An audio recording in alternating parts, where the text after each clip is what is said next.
Педагогический университет не только известен, скажем так, подготовкой кадров, педагогов в области физической культуры, тренеров, но и, в принципе, сам является кузницей мастеров, скажем так, и спортсменов высшей квалификации.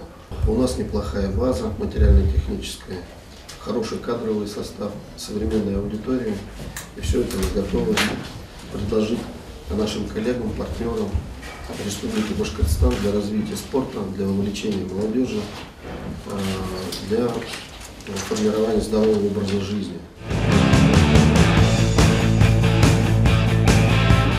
49-50, то есть получается то же самое, правый слабее, чем левый, левый сильнее. Вот эти тренера, первые, которые мы выбрали, это 12 человек на начальном этапе, то, что мы прошли, пятидневное повышение курсов квалификации.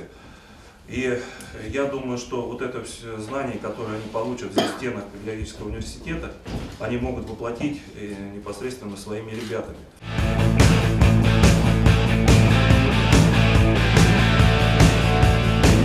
Вот показатели есть. Значит, пульс при обладании гликолиза 171.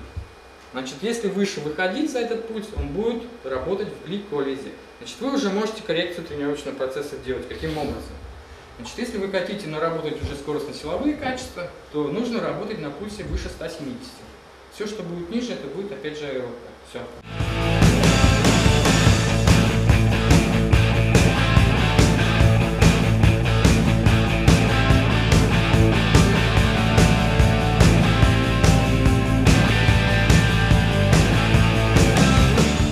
Очень благодарны Федерации хоккея России и Республики Башкортостан, что впервые опробируем столь значимый для нас проект. Это повышение квалификации, подготовка и переподготовка тренеров детских и спортивных школ по хоккею.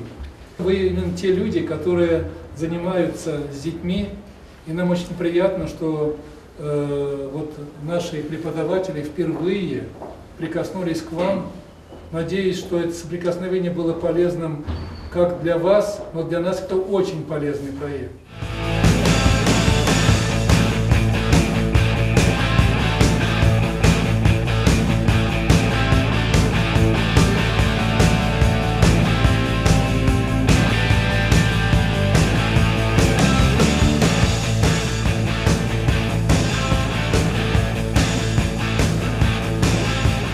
От имени всех тренеров-преподавателей хоккея хотелось бы выразить огромную признательность, благодарность всем организаторам этих курсов.